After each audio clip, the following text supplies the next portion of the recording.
Bem, vamos lá então.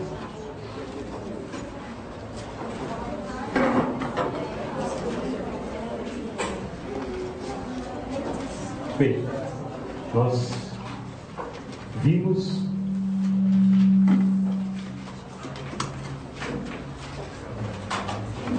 algumas das características dos princípios da técnica em Freud. Nós tivemos a oportunidade também de focar algo da teoria da técnica, né, em Melanie Klein.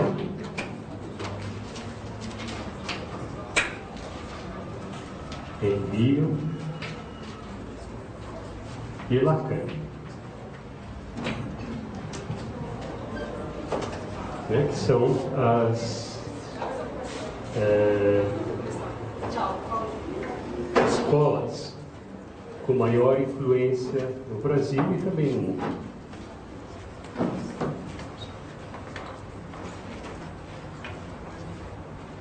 Freud teve outros discípulos, né,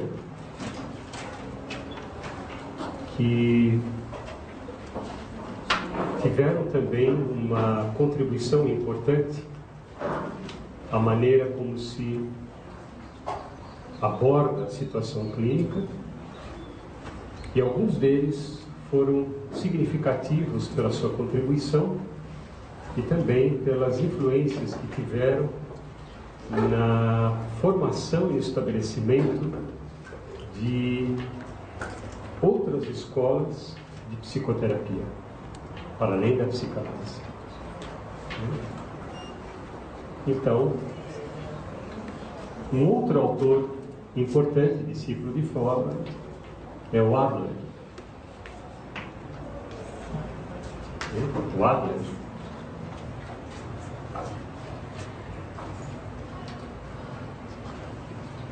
O Adler teve contato com Freud, Viena,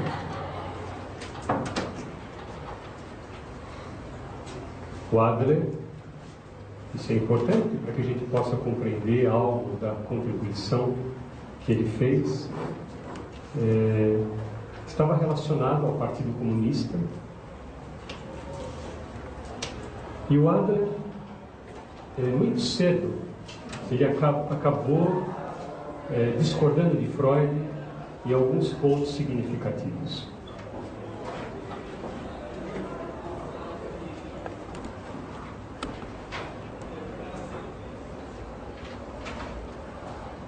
Do ponto de vista biográfico, o Adler, ele, desde criança, foi um menino doente, presenciou situações semelhantes em membros da família, e a partir da observação de alguns fenômenos relacionados ao adoecimento humano, como o fato de que o adoecimento de um órgão leva ao desenvolvimento de um outro órgão no organismo a fim de compensar a deficiência do primeiro,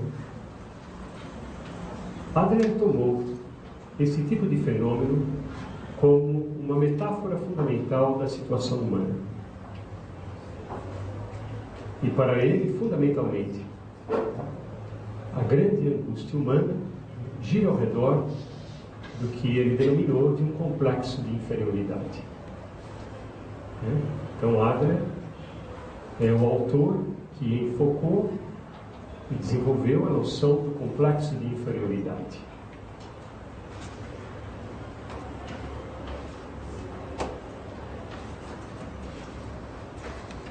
Para lidar com o sentimento de inferioridade, o Adler discute que o indivíduo desenvolve maneiras pelas quais ele tenta dominar a relação com o outro, a relação com a comunidade, a fim de poder, por meio do domínio, por meio do exercício do poder, superar um sentimento de inferioridade.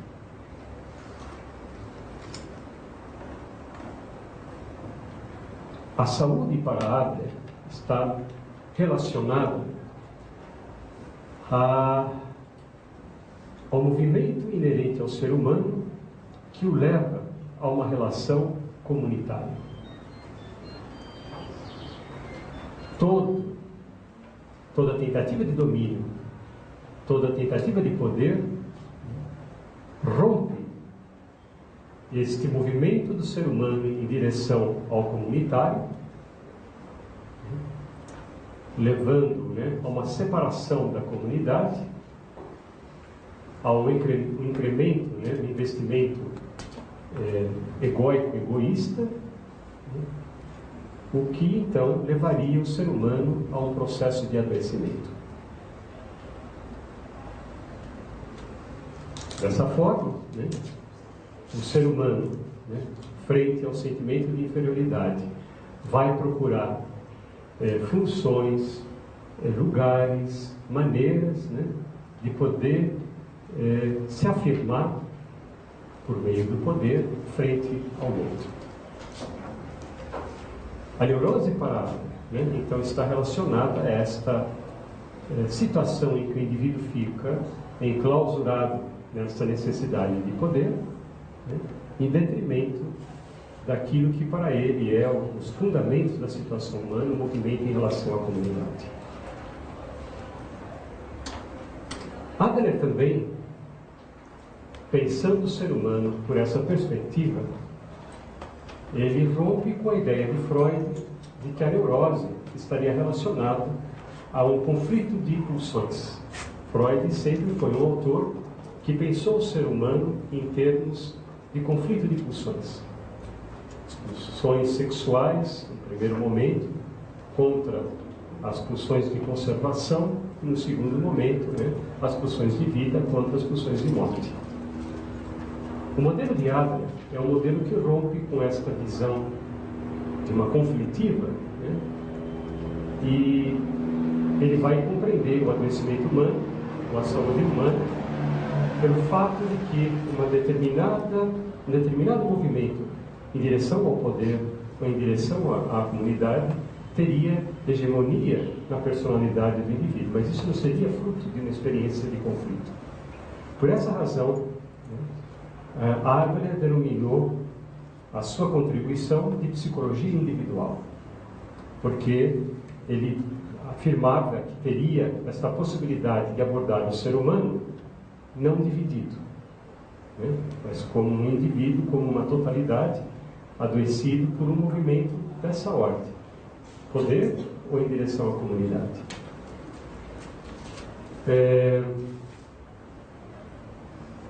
Era muito importante na maneira do Adler trabalhar o adoecimento humano por meio da relação com o terapeuta. A relação com o terapeuta seria então o palco em que essas características da maneira como o indivíduo estava organizado poderia ser enfocado e trabalhado. Adler, para realizar esse trabalho, não via necessidade de um número grande de sessões durante a semana, já que para ele a questão não era o estabelecimento de uma neurose de transferência, era a possibilidade do paciente ter insight. Insight também, a noção de insight foi contribuição de Adler. Insight das maneiras que ele empregava para superar o seu sentimento de inferioridade. Então, ele desenvolveu uma concepção de uma terapia com uma sessão semanal e por um período razoavelmente curto de tempo quando comparado com a psicanálise.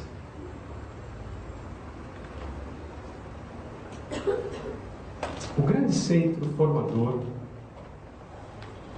dos terapeutas da psicologia individual no mundo, questões de imigração, acabou sendo a cidade de Chicago. Chicago tem o maior centro de formação da psicologia individual, psicologia de Adler.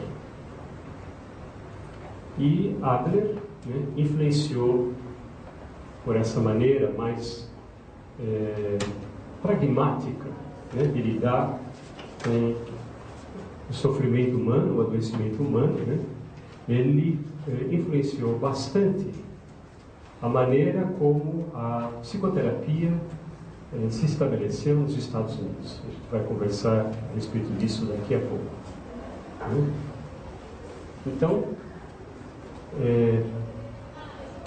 Adler conviveu com Freud durante um período, mas em seguida fundou, né, a psicologia individual.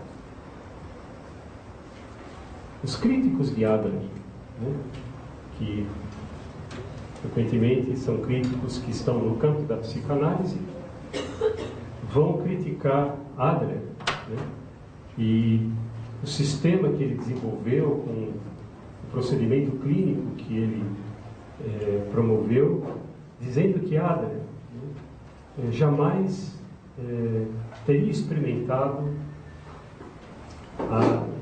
como paciente, né, a psicanálise. Ele não teria sido analisado. Ele teria conhecido, né, a obra de Freud por leitura e por conferências. Né?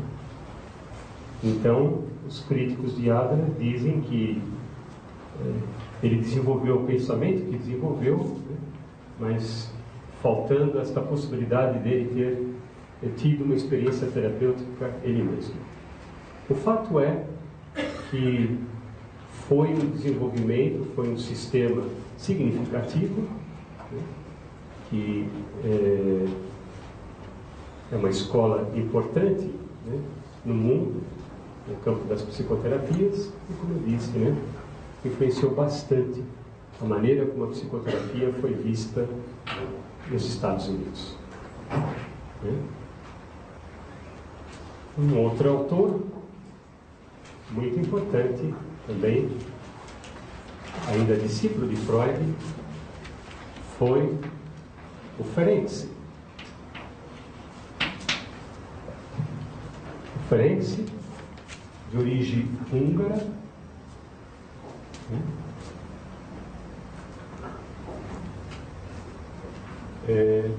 foi um dos grandes clínicos da história da psicanálise. Os grandes clínicos. Esteve sempre muito próximo de Freud. E o Ferenczi, ele tinha uma sensibilidade clínica grande e, por meio dos trabalhos que ele foi desenvolvendo, ele escreveu coisas significativas na história da psicanálise que influenciaram, né, vários outros autores, né, e também na história das psicoterapias.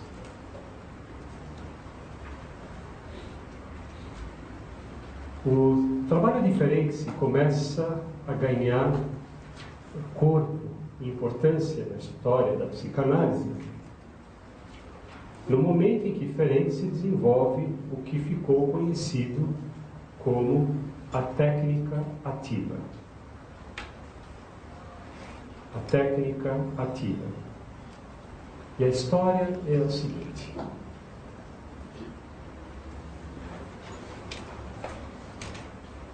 Em um encontro com Freud,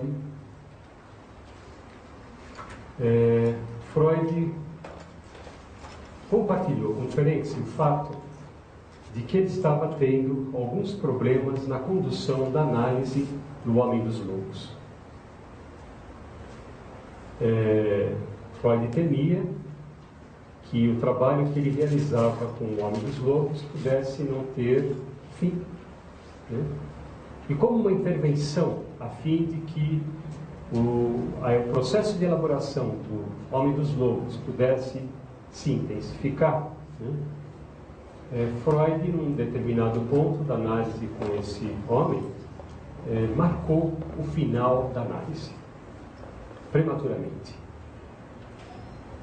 O que Freud observou é que quando ele marcou o final da análise, de forma prematura, de forma imposta, né, houve um incremento do trabalho do homem dos lobos, decorrente da própria ansiedade de um fim que se aproximava, o que, aos olhos de Freud, teria facilitado o processo de elaboração do paciente.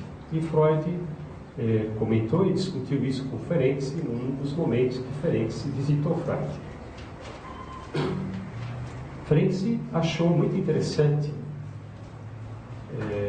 o que Freud estava dizendo, e ele passou então a desenvolver isto que ficou conhecido como a técnica ativa, né, que se caracterizou no primeiro momento por interferir no setting, por exemplo, né, apressando o final da análise como forma de superar as resistências do paciente. Ferenczi ficou entusiasmado com os resultados que ele foi obtendo, né? E Freud depois se desencantou com esse procedimento, né? E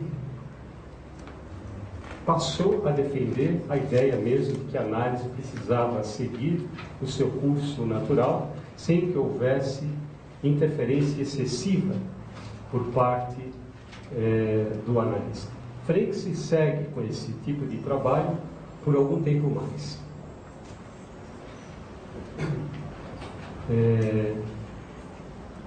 Até que ele também começa a observar algo bastante significativo, porque à medida que ele modificava o setting, ele observava novos fenômenos clínicos.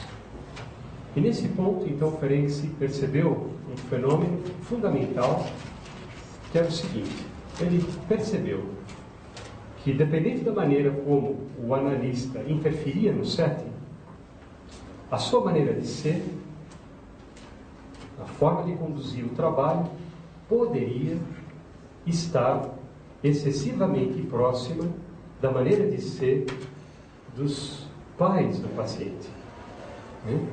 O que promovia um impasse, né, na situação transferencial e um impasse na clínica. Então, Ferenczi foi mostrar, por exemplo, que pacientes que tinham pais que eram excessivamente intrusivos, se o analista mantinha um funcionamento em que ele intervia excessivamente no setting, de repente havia uma coincidência na sua maneira de ser, na sua maneira de trabalhar, com uma relação que o paciente havia tido com os pais que o teria adoecido, o que levava a análise a uma situação de impasse. Mas o mais importante não foi só isso, foi o fato também de que ele observou que a própria abstinência clássica da psicanálise poderia também ter seus efeitos colaterais, na medida em que pacientes que tinham tido pais excessivamente frios e distantes, a imparcialidade do analista fazia com que o paciente sentisse seu analista semelhante aos seus pais, o que significava também que isto promovia um impasse, né? Isto foi muito importante, né, como contribuição do Ferenczi, porque foi o primeiro clínico, o primeiro analista que discutiu, né, que havia necessidade então de que um setting ele deveria ter uma certa correspondência com a maneira de ser e com a história do paciente, né? Ele deveria ser apropriado àquele paciente. Descoberta essa que foi importante e que influenciou profundamente a maneira como anos mais tarde se desenvolveu na Inglaterra o trabalho do grupo independente. O grupo independente tem essa colocação de Ferenczi como princípio fundamental, né?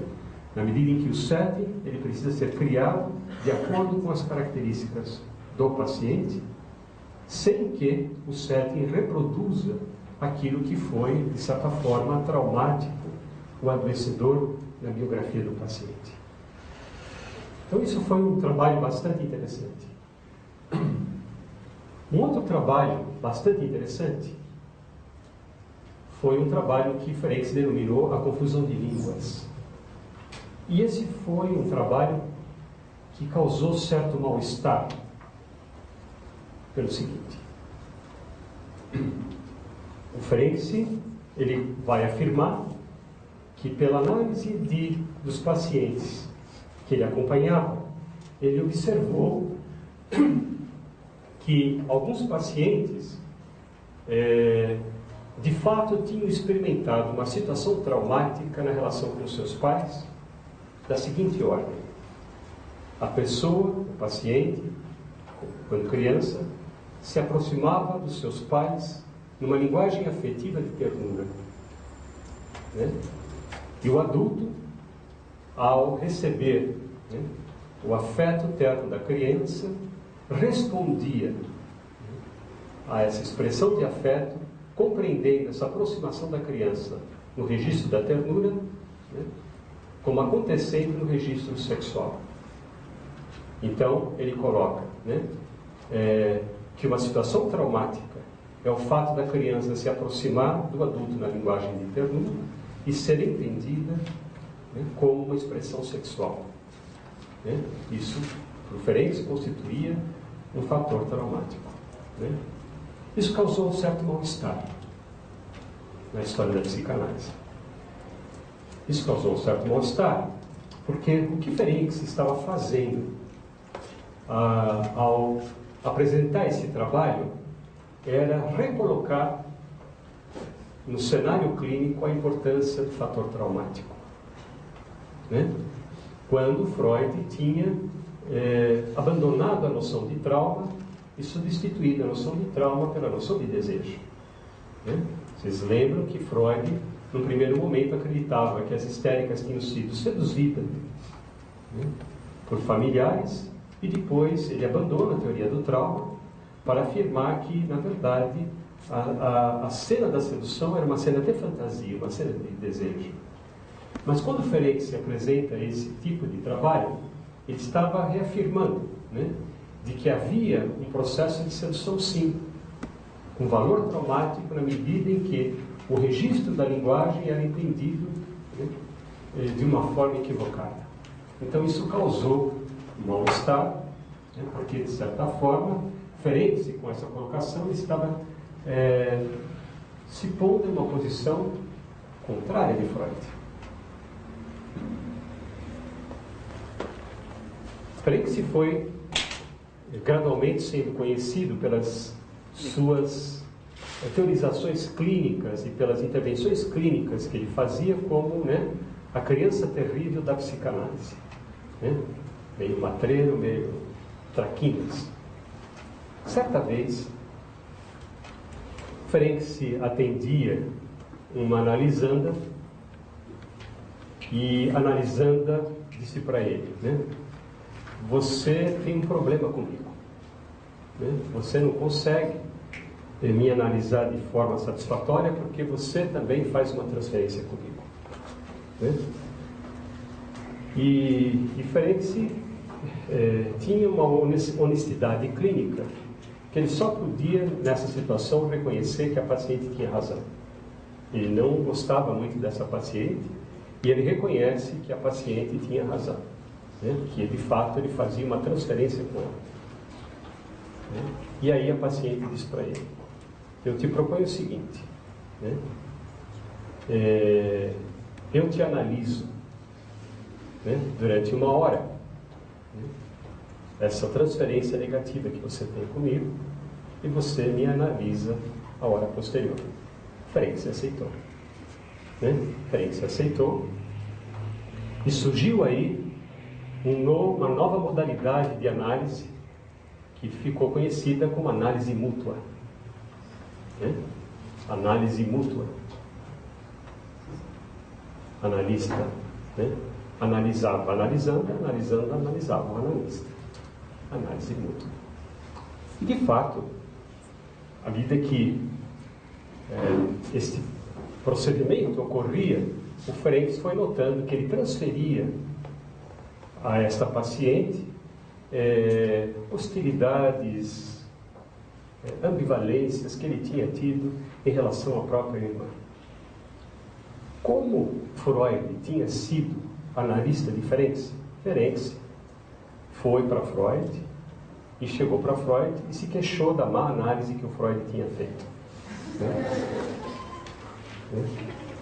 Se queixou, dizendo para o Freud que o Freud tinha cometido um erro analítico porque ele não havia analisado suficientemente a transferência negativa dele pelo Freud.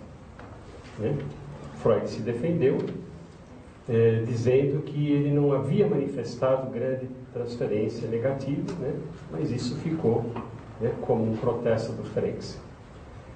Claro que esta modalidade clínica do Ferenczi, muito rapidamente, encontrou oposição no meio analítico.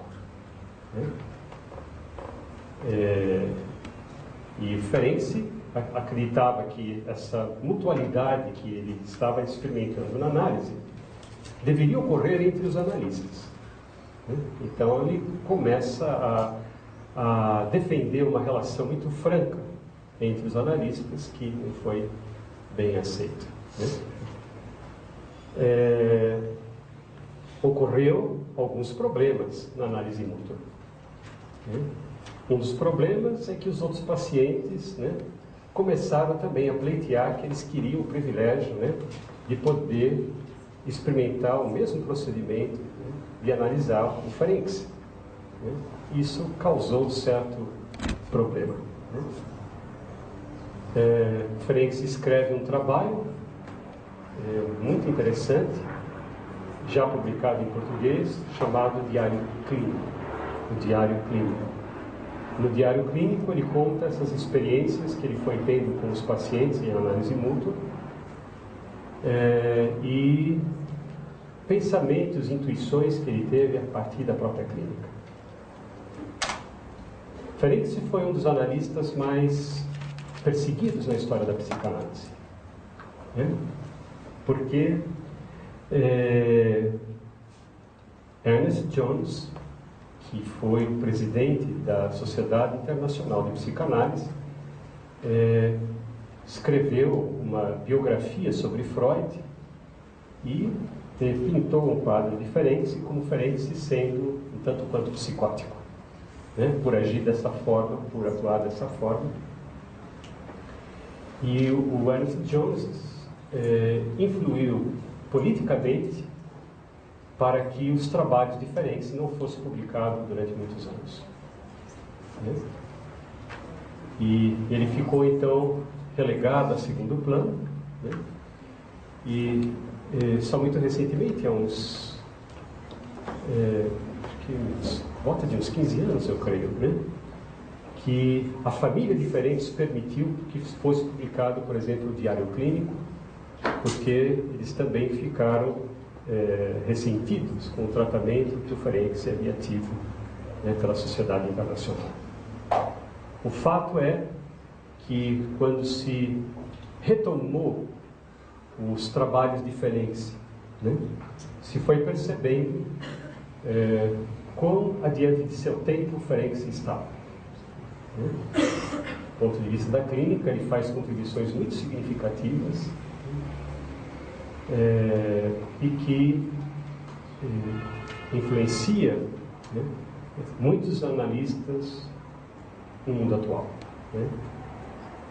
Ferenczi, que fundou então a Escola Húngara de Psicanálise, foi o analista de Melanie Klein, foi o analista de Balint, que mais tarde foi também para a Inglaterra e que desenvolveu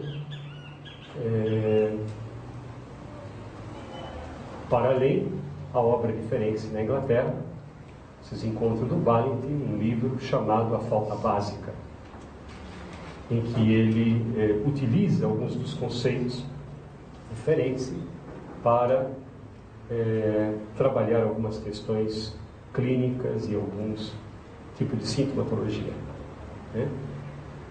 Ferenczi, por meio de Balint, também foi um dos mentores, um dos inspiradores também do grupo independente inglês. Ferenczi, que pela primeira vez também assinalou a importância do jogo no setting analítico, bem antes de Winnicott. Né? Então, ele tem coisas muito interessantes, né? E há, de fato, atualmente, ao redor do mundo, né, um retorno ao Ferenc, como alguém que bastante inspirador do ponto de vista da clínica. Foi Ferenc também, por exemplo, que aprimorou o próprio conceito de transferência, porque Ferenc foi quem desenvolveu a noção de introjeção. A noção de introjeção, quem desenvolveu foi o Ferenc, e depois foi assimilado pelo Freud. Então é um autor bastante importante, muito interessante de ler, muito vivo, com uma sensibilidade clínica como poucos. Se a gente pega na história da psicanálise, há 3 grandes clínicos. Né? Muitos teóricos, mas 3 grandes clínicos. Os 3 grandes clínicos, na minha opinião, é Ferenc, François Dolto e Winnicott, né? Que tinha uma clínica muito viva e com uma grande capacidade de compreensão, de intervenção do que se passava com os pacientes.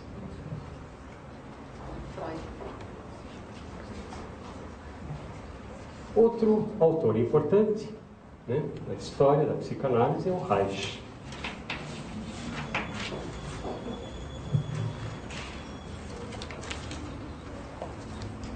Reich também, né,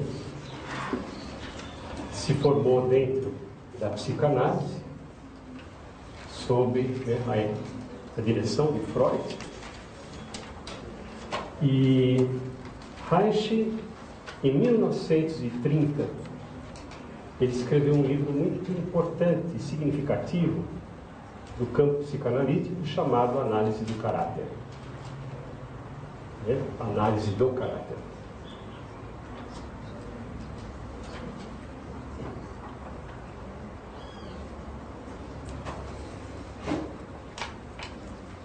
Uma das questões que ocorria, se a gente toma a literatura psicanalítica, nós vamos ver que a cada ciclo, a cada período de tempo, há um determinado tema que está enfocado pelos psicanalistas do mundo e que estão refletindo sobre aquele tema, né? Influenciando os trabalhos, né, que se realizam naquele período ao redor do mundo. Quando Reich escreveu Análise do Caráter, uma das grandes preocupações que os psicanalistas tinham era como lidar com as resistências. Né? Na mesma época, né, como contemporâneo diferente, havia um outro autor, nós vamos falar já dele, o Abraham. Né? O Abraham, ele desenvolveu mais plenamente, investigou aquilo que ficou denominado a evolução da libido, né? A evolução da libido, oral, anal, fálica, genital. Abraham tem um artigo chamado, um livro chamado, né, Teoria do Desenvolvimento da Libido. Ele é quem, dentro da psicanálise, desenvolve mais amplamente essa questão das fases, né? Etapa oral, anal, fálica e assim por diante. E Abraham, né, mostrava que uma pessoa que tinha uma fixação oral, ela organizava um conjunto de defesas que constituía um caráter oral. Uma pessoa que tinha uma fixação na analidade desenvolvia uma organização defensiva que ele chamava, né, de caráter anal. Cada fixação em uma etapa da libido promovia uma organização defensiva que estabelecia um caráter. Né? Caráter anal, caráter oral. Esse caráter, então, era uma estrutura, né? Marcava a organização de personalidade, estava assentado, então, sobre a maneira como o indivíduo lidava com a sua sexualidade, com a libido, né? Dependendo das defesas que o indivíduo se utilizava. Então, havia alguns caráteres, né? Conjunto, uma organização defensiva mais difíceis de serem superados do que outros, né? Então, os analistas se perguntavam, né, como superar, por exemplo, as resistências de um caráter oral ou de um caráter anal e assim por diante. E é nessa época que surge o trabalho do Reich, né, análise do caráter, em que vai discutir essa noção de caráter como se apresentava, né, na psicanálise nessa época, né, de 30, 20, e ele escreve um livro falando dos procedimentos clínicos que ele utilizava como analista para lidar com os caráteres. Então ele vai discutir cada um dos caráteres e que procedimentos ele lidava. Não demorou muito, né, para que o Reich se desse conta que o caráter, né, como uma organização de personalidade, a maneira como ele se apresentava, né, que esse caráter também marcava a maneira como a corporeidade do paciente se organizava, né? Ele foi percebendo, até já no análise de caráter, quando ele ainda era um analista, nós vamos ver que ele vai falar de procedimentos em que ele vai assinalar determinadas posturas corporais, determinados gestos corporais, focalizando sistematicamente como uma forma de derrubar as defesas daquele tipo de caráter. Então ele vai se dando conta, né, de que o caráter se organizava, né, corporalmente, principalmente pela maneira como a musculatura se organizava no corpo, né?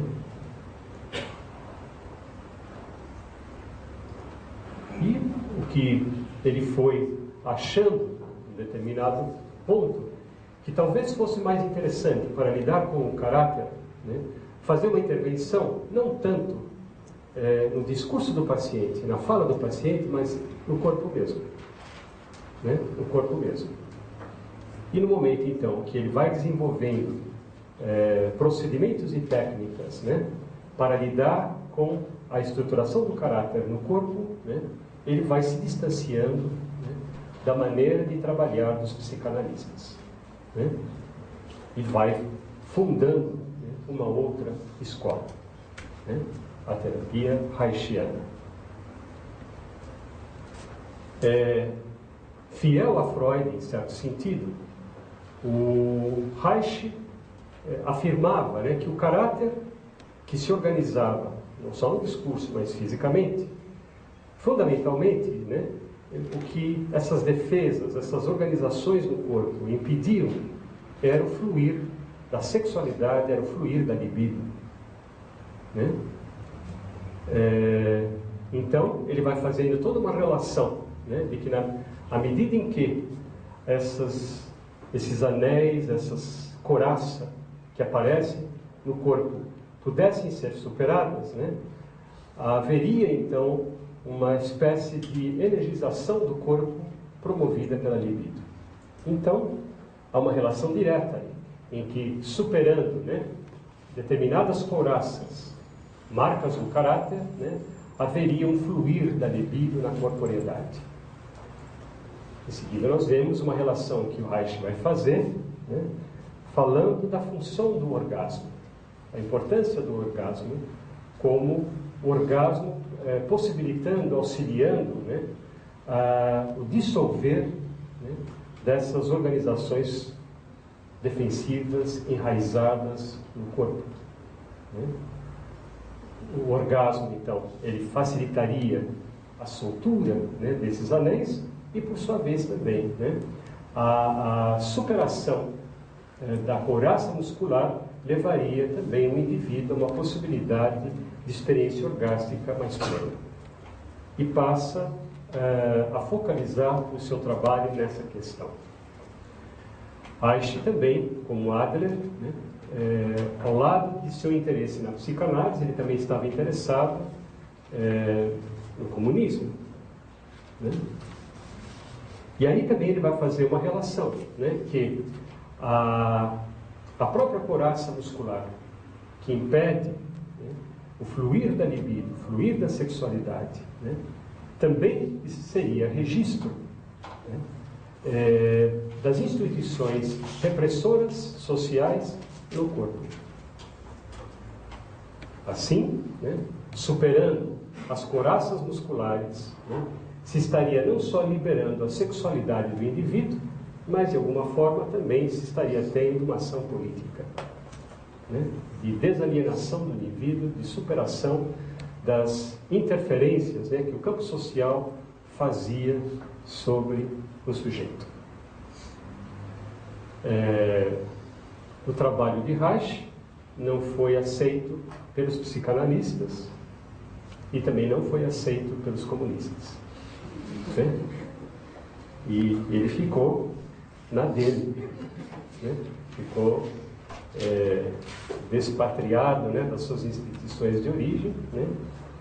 E trabalhou nessa direção, foi desenvolvendo realmente técnicas cada vez mais especializadas, né, para lidar com o corpo e, sem dúvida alguma, constituiu uma escola importante no mundo de psicoterapia, né, presente até hoje, e que, por sua vez, originou outras aparentadas com o seu pensamento.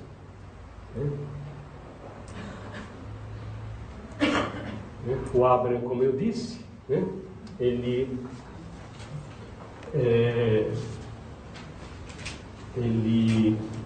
fez esse trabalho de desenvolvimento da libido, das fantasias relacionadas, ou imaginário relacionado, né, à libido de cada etapa. E o que é interessante é que Melanie Klein primeiro foi analisando a diferença e depois foi analisando a de Abraham, né? E evidentemente nós encontramos no trabalho da Melanie Klein, né, a influência maciça desses dois autores. Todo o acesso que Melanie Klein tem ao imaginário, né, tem a ver com parte da sua capacidade, mas também da influência de Abraham que ela possui. Há também aqui Jung, mas Jung eu não vou falar hoje, vou falar semana que vem, né, porque ele vai demandar mais tempo nosso, né, para a gente poder ver mais extensamente o pensamento do Jung, né? Jung que desenvolveu, né, a psicologia analítica, né? Nós vamos ver Jung na próxima semana. O que é interessante, né, é que nós vamos ver como as escolas de psicoterapia elas vão se desdobrando desses autores, né? Por exemplo, né, Adler teve, como eu disse, o seu trabalho fundamentalmente estabelecido na cidade de Chicago, nos Estados Unidos. Um dos fenômenos que ocorria nos Estados Unidos era o aparecimento de uma atividade que estava relacionada aos orientadores educacionais, aos ministros religiosos, que se denominava aconselhamento, né? Então, havia o aconselhamento nos Estados Unidos, sem uma prática muito teorizada, né? Era uma atividade que cientistas sociais, orientadores, né, ministros religiosos faziam com suas comunidades ou no seu trabalho.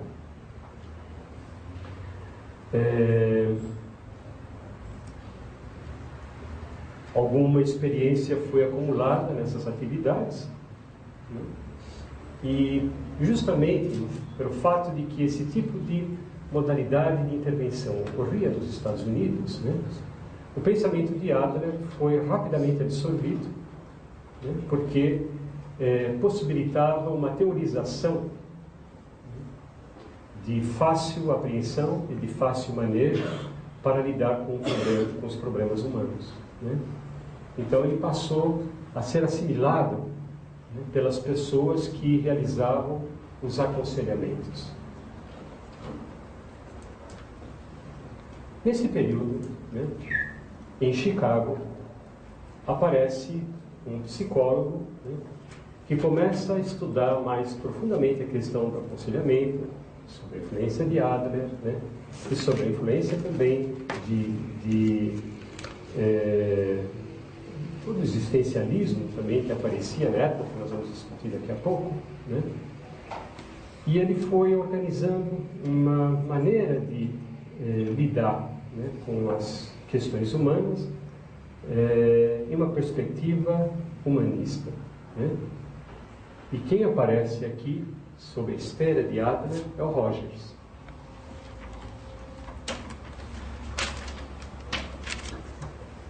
Né? O Rogers.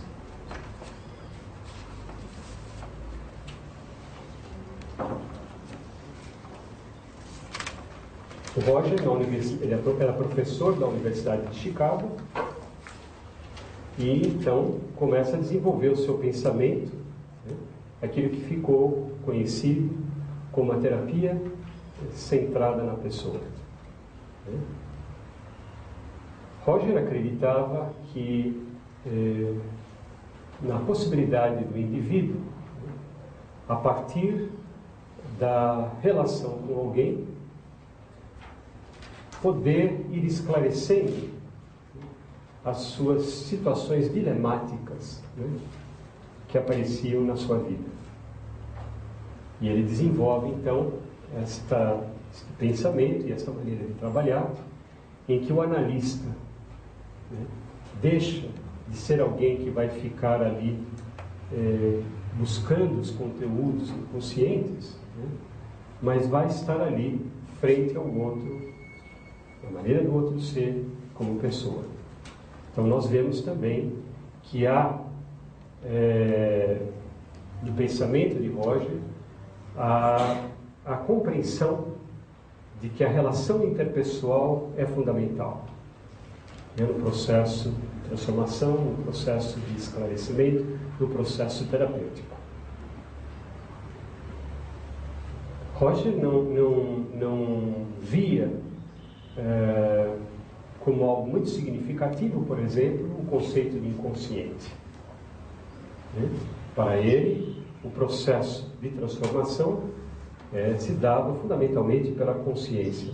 Também ele não vai dar grande ênfase à noção de transferência, mas vai falar, por exemplo, na relação do paciente com o terapeuta, como um aspecto significativo, mas ele não faz nenhuma referência a qualquer material inconsciente.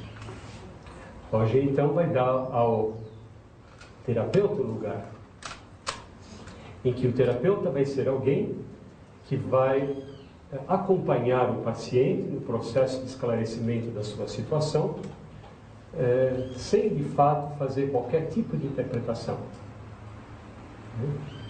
Mas por meio de procedimentos cuja matriz fundamental é o espelhamento, né, em que o terapeuta sustentaria uma conversa com o paciente, devolvendo ao paciente aquilo que ele próprio está afirmando, às vezes sem perceber que está falando, né? Vocês sabem que um pouco aquilo que a gente viu quando vimos Lacan, né? De que há uma distância entre aquilo que a gente quer falar e aquilo que a gente fala, né? Então, o Roger, ele defendia, né, como procedimento importante, que o terapeuta devolvesse ao paciente aquilo que o paciente mesmo falou, né, a fim de que ele pudesse aumentar uma consciência de si mesmo e da sua problemática, né, nas diversas comunicações que ele estaria fazendo por meio de sua fala, né. O Roger marcou profundamente a psicologia americana, né? E também teve uma influência bastante importante aqui em nosso meio, né? Em nosso meio, o serviço de aconselhamento do PSA, né, se organizou ao redor da Raquel Rosenberg, né, uma professora do PSA, e que era bastante próxima do Roger, né, E o serviço de aconselhamento, originalmente, ele era um serviço em que se realizava uma terapia de base rogeriana.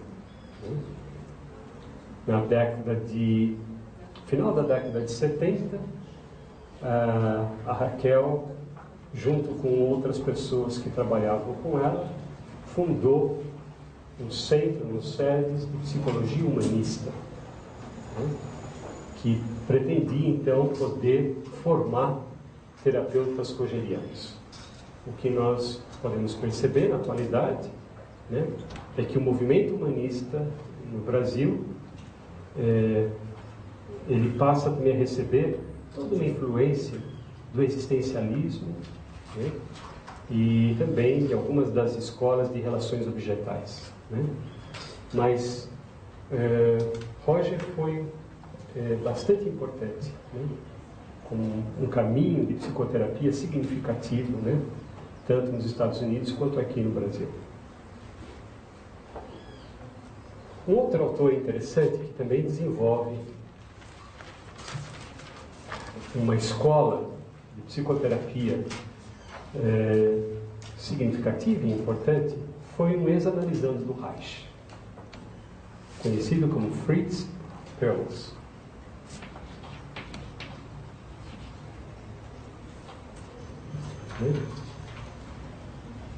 O Perls, ele criou a terapia Gestalt.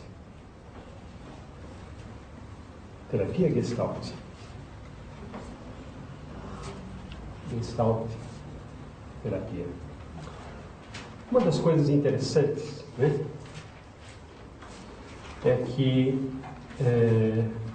no início dos anos 70, em pleno movimento hippie, né,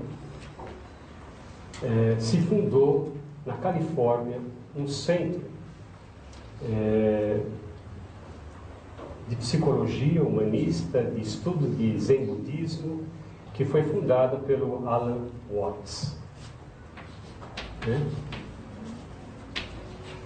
Alan Watts escreveu vários trabalhos, né, sobre budismo e Zen budismo. Se encontra livros deles publicados no Brasil. E ele foi um dos responsáveis pela fundação do Instituto de Esalen.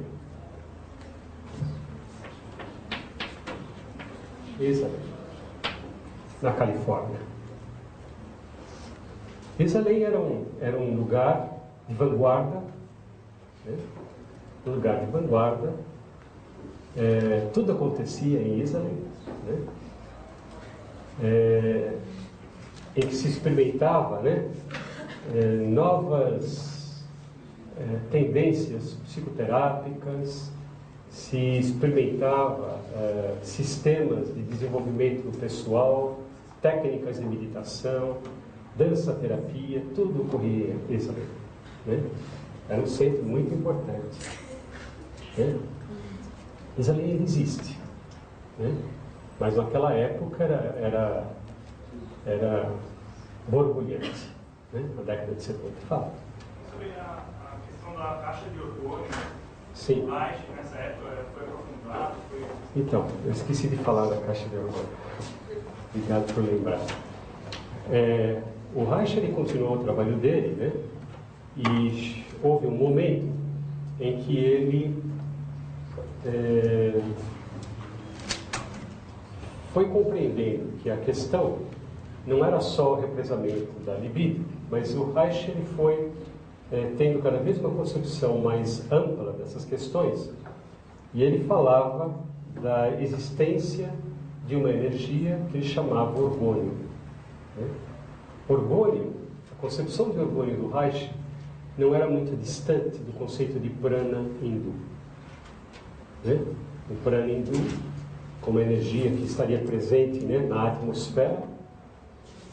E o Reich então começa a acreditar que não se tratava só da superação da libido, mas a possibilidade mesmo do corpo, né, armazenar o orgônio. Isso foi já mais para o final da vida do Reich. E de fato o Reich desenvolveu que ficou conhecido como a caixa de Orgônio, né? Era uma caixa construída com determinados metais, né? E que o indivíduo entrava nessa caixa, né? A fim de que pudesse ser banhado no orgônio. A ideia é que essa caixa ela concentrava o orgônio no seu interior.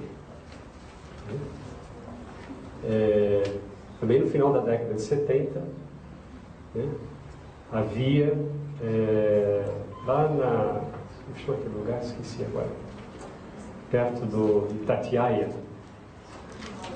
Como? Visconde de Mauá. Isso. Visconde de Mauá havia, no final da década de 70, um senhor que ele tinha uma pousada lá e ele era um adepto de Reich. Né? E uma das serviços que ele oferecia aos hóspedes, né, estava a caixa de orgônios. Né? Havia algumas caixas de orgônios que os hóspedes podiam então usar. Me recordo que eu me hospedei lá uma vez, né? E ele insistiu que eu utilizasse a caixa de orgônio, e falando dos seus poderes curativos, né? E ele me provava os poderes curativos da caixa de orgônio, falando, por exemplo, do período que uma maçã aguentava sem apodrecer, né, estando na caixa de orgônio. Né? Então, eu lembro que eu usei a caixa de orgônio umas 2 vezes lá, quando estive hospedado. Né? Era pequenininha, né? E sentei, ficava lá no escuro. Não posso dizer nada mais a não ser que sentia sono e ficava dentro. Né? Se houve ou não houve um aumento de orgônio, não sei. Né? Mas, de fato, foi uma atividade importante, né, entre os haitianos. E havia isso, né, essas questões de poder usar a caixa de orgônio. Esse senhor ele falava de várias pessoas que teriam se curado de doenças da caixa de orgônio. Né? Era interessante. Pousada chamava Pousada das Pirâmides, porque tinha alguns chalés também em forma de pirâmide. Bem, Isalem. Então, Isalem, como eu disse, né, fundado pelo Alan Watts, havia o aparecimento de várias tentativas. Foi em Isalem que apareceu em primeiro lugar os trabalhos do Peirce, os trabalhos de dança-terapia. Foi em Isalem também que se fundou, nós vamos conversar isso na próxima aula, a psicologia transpessoal, né? Psicologia transpessoal, que foi uma escola que tentou assimilar os conhecimentos, por exemplo, da psicologia tibetana, né? Dentro do movimento de psicologia humanista. Né? Hoje em dia também existe um jornal de psicologia transpessoal, né? Tudo isso surgiu em Isalem. Né?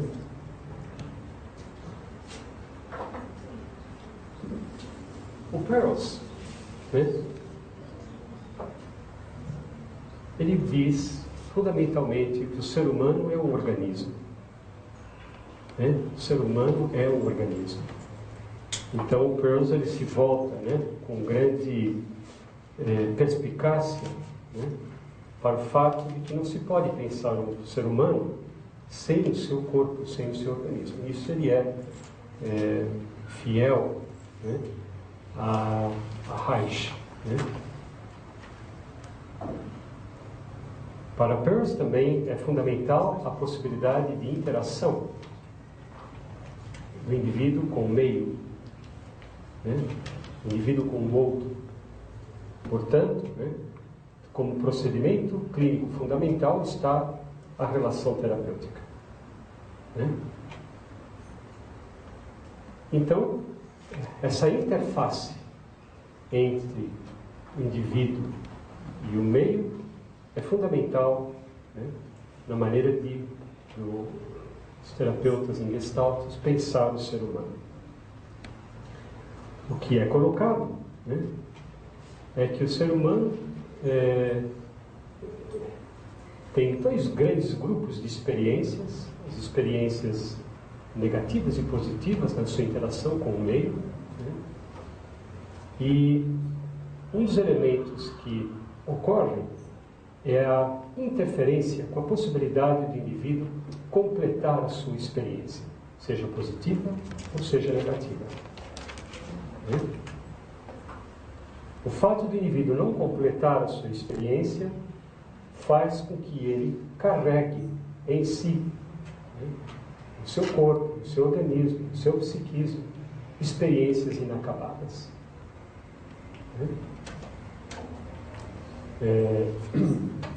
Nós vamos encontrar, por exemplo, a metáfora do aparelho digestivo aparecendo nos primeiros livros do Peirce, assinalando que há situações que não foram suficientemente digeridas, assimiladas pelo indivíduo, o que o leva a uma forma de adoecimento.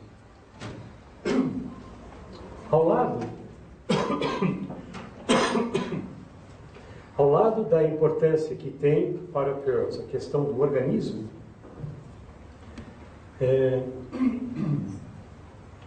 nós temos também no seu pensamento uma grande influência do Zen budismo. Zen budismo e do taoísmo. E nesse sentido, Peirce também vai assinalar a importância de que o indivíduo possa estar consciente, acordado no aqui e agora. Esteja desperto no aqui e agora. Toda experiência inacabada, positiva ou negativa, que adoece o indivíduo, o retira dessa possibilidade de estar no aqui e agora. E impede que o indivíduo, de fato, possa ter a sua experiência completa. A Gestalt não se fecha. A terapia Gestalt procura, então, trabalhar com o paciente de tal forma em que, numa relação interpessoal com o terapeuta, em que o terapeuta vai auxiliando o paciente a poder voltar a sua atenção para elementos que são significativos e que assinalam a presença de situações inacabadas. Por exemplo, é bem frequente nos trabalhos dos terapeutas em Gestalt o trabalho da atenção voltada para o corpo. Então, havia nas descrições que o Peirce fazia, algumas descrições de trabalhos em grupos e as descrições de trabalhos feitos em terapia individual, onde a pessoa era colocada numa almofada frente a ele, e o paciente, por exemplo, precisava, aquilo que ele fosse contar da sua experiência, ele teria que contar sempre no presente. Isso era uma técnica importante, Ele sempre teria que falar a respeito da sua situação no presente, nunca utilizando o passado, nunca utilizando o futuro, mas no presente.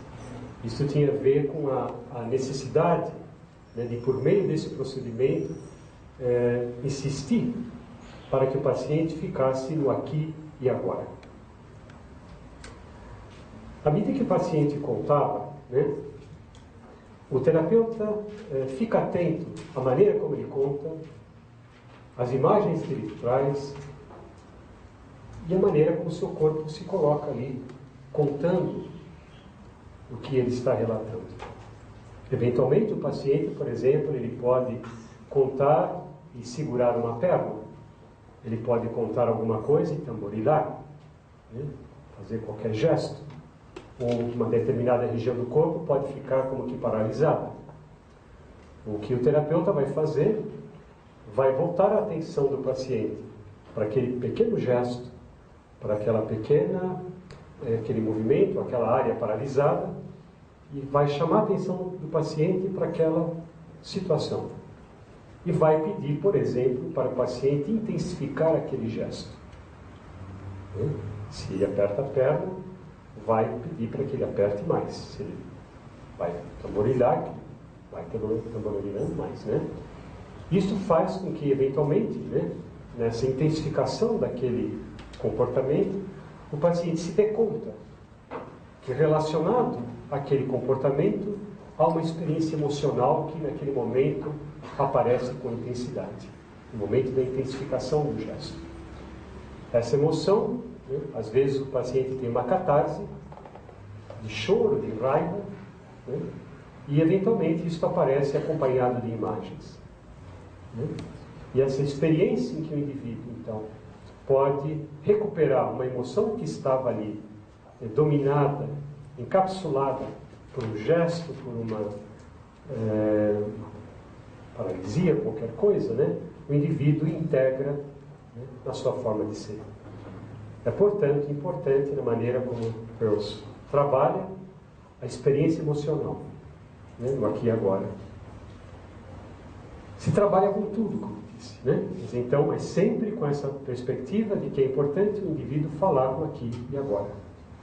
O paciente pode, por exemplo, contar um sonho, mas se ele conta um sonho, ele não vai contar, eu sonhei que, né?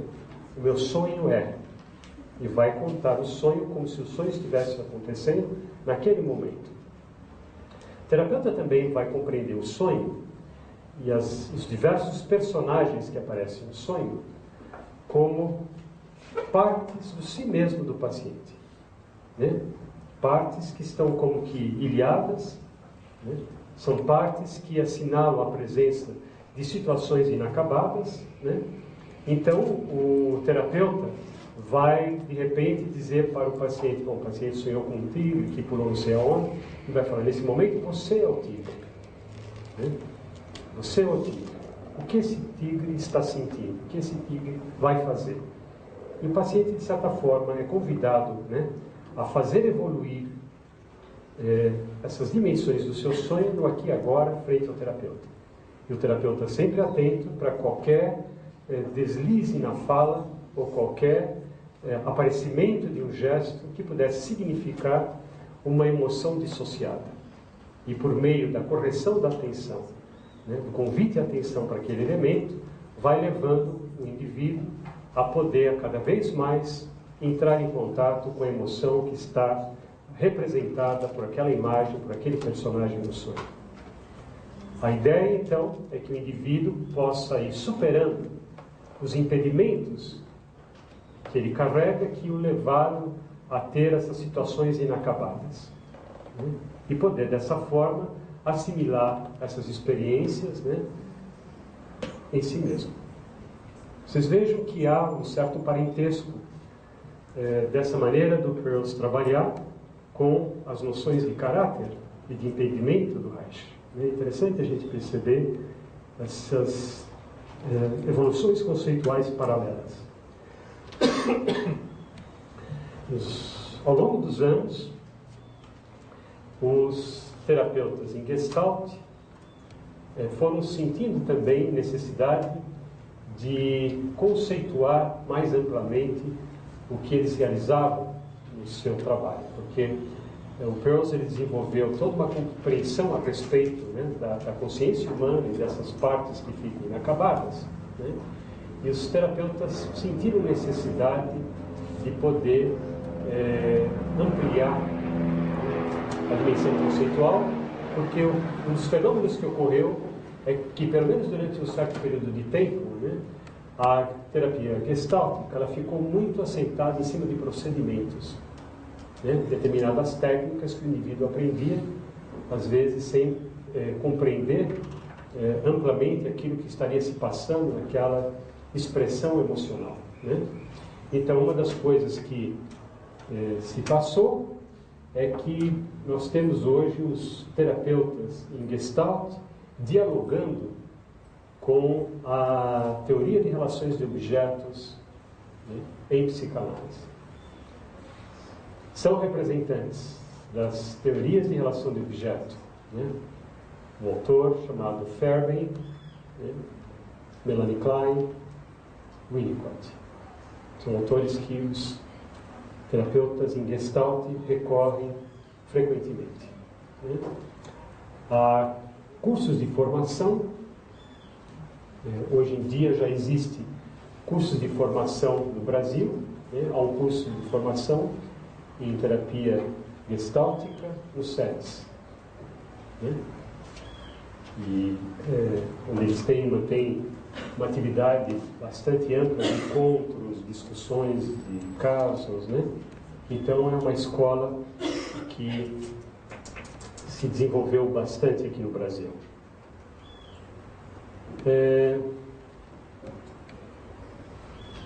Uma escola paralela que também surgiu foi o existencialismo, né?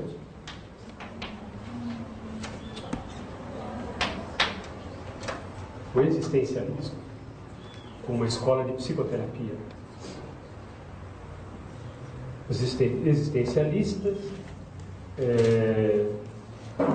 tiveram alguma leitura realmente, né, de Freud, mas desenvolveram o seu pensamento estudando de que maneira, né, se dá o acontecimento do indivíduo no mundo. Né? Nós temos como expressão do existencialismo, né, o Binswanger,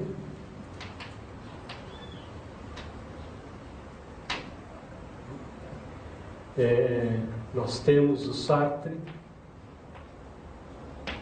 O Sartre, apesar de não ter sido terapeuta, quando ele escreve o Ser e o Nada, né, o Ser e o Nada é toda uma discussão, assim, é uma psicologia existencialista. Né? E, de certa forma, é uma fonte de referência conceitual para os terapeutas que trabalham na linha existencialista. O que o Sartre vai trabalhar é a importância do olhar do outro, do ser e do nada. Né? A importância do olhar do outro na constituição de si mesmo. E por meio da reflexão a respeito da importância do lugar do outro, ele vai mostrar, né, que o olhar do outro dá ao indivíduo, né, a possibilidade de ele ter a experiência de si como objeto do outro.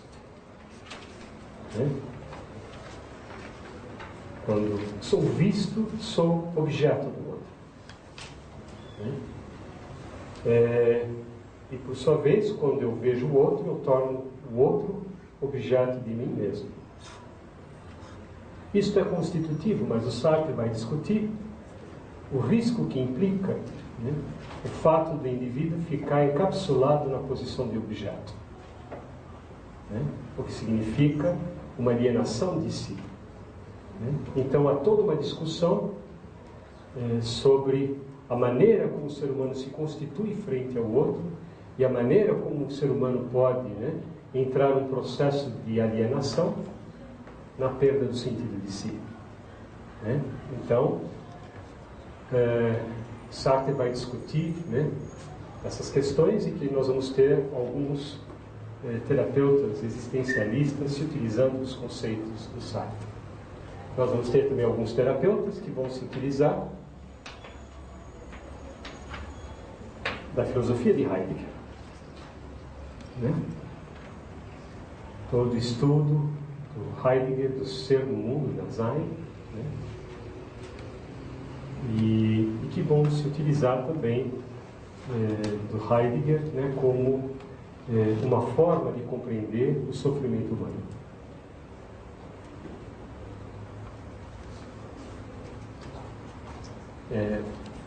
O existencialismo influenciou Peirce, influenciou Rogers, apesar de a gente não poder dizer que eles sejam autores, né, existencialistas, mas que eles têm uma influência importante, eles têm.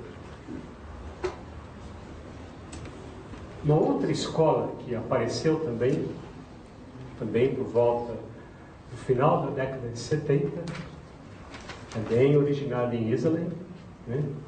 E que é importante a gente saber da existência dela, porque ela é muito utilizada no Brasil, principalmente por psicólogos que trabalham em empresas, que é análise transacional.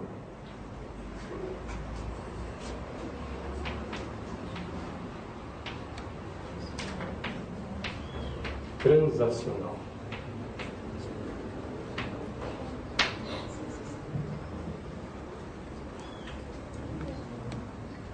A análise transacional é um sistema que se origina nos Estados Unidos, é um sistema bastante pragmático, né?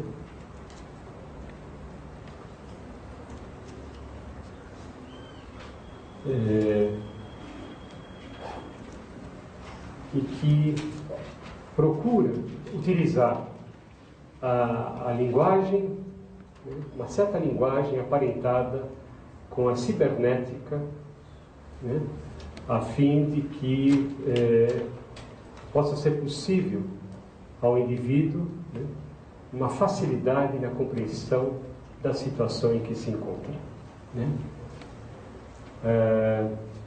Eles vão falar, né? Vocês vão encontrar aqui uma certa familiaridade, né, com o pensamento de Freud, né? Eles vão falar na criança, no adulto e no pai, como três sistemas, três instâncias, né, na personalidade, né? Tem um certo parentesco, o pai com o superego, o adulto com o ego e a criança com o id, né? É uma forma de tomar algo do pensamento freudiano e colocar uma linguagem cibernética e pragmática, né? Então, o que eles vão tentar é fundamentalmente uma linguagem da fala, né? Uma análise da fala do paciente, né? Eles vão discutir que frequentemente a pessoa tem um script, né? Há um livro que chama-se, Os Papéis que Jogamos na Vida, se não me engano esse é o título do livro, Os Papéis que Jogamos na Vida. É um outro livro também, que é dos primeiros livros da análise transacional, que chama Eu Estou Ok, Você Está Ok, né? São dois livros, né, que originam um pouco o movimento. E nesse livro, Os Papéis que Jogamos na Vida, o autor procura mostrar que há um script para cada pessoa, um script que significa que essa pessoa está fechada em um sistema que é o mesmo, né? E nesse livro ele vai procurar mostrar como há determinados jogos, determinadas falas, né, com valor de script, que o indivíduo utiliza para permanecer no mesmo. Assim, o terapeuta vai auxiliar o indivíduo a poder primeiro reconhecer o seu script, né, e também a reconhecer a sua fala, o seu comportamento parte de que instância? O pai, o adulto ou a criança, né? É bastante pragmático, porque o terapeuta vai mostrando que determinada fala é o pai falando, é o adulto falando, é a criança falando, na tentativa de dar ao indivíduo um instrumento rápido para que ele possa compreender de que forma ele se situa na relação com os outros e na vida, né? O pai costuma ter sempre uma fala, né, mais repressora, né? E a ideia, né, é auxiliar o indivíduo poder ter um contato, né, um espécie fincado muito mais no adulto e na criança. A criança como um comportamento de maior espontaneidade e o adulto com esta possibilidade de poder colocar sobre o bom senso, sobre o razoável, os acontecimentos da vida, né? é extremamente utilizado em empresas, né? Extremamente utilizado. A formação é feita em módulos, né, onde as pessoas aprendem um pouco as regras fundamentais, os conceitos fundamentais, né, da escola, né, e há diferentes módulos que o indivíduo vai fazendo, né, para se formar como analista transicional, como eu disse, né. E nosso meio floresce principalmente em empresas, né. Nós estamos na hora. Aí a gente continua na próxima aula, que tem um par de gente para a gente ver. Alguma pergunta? Não? Então tá bom.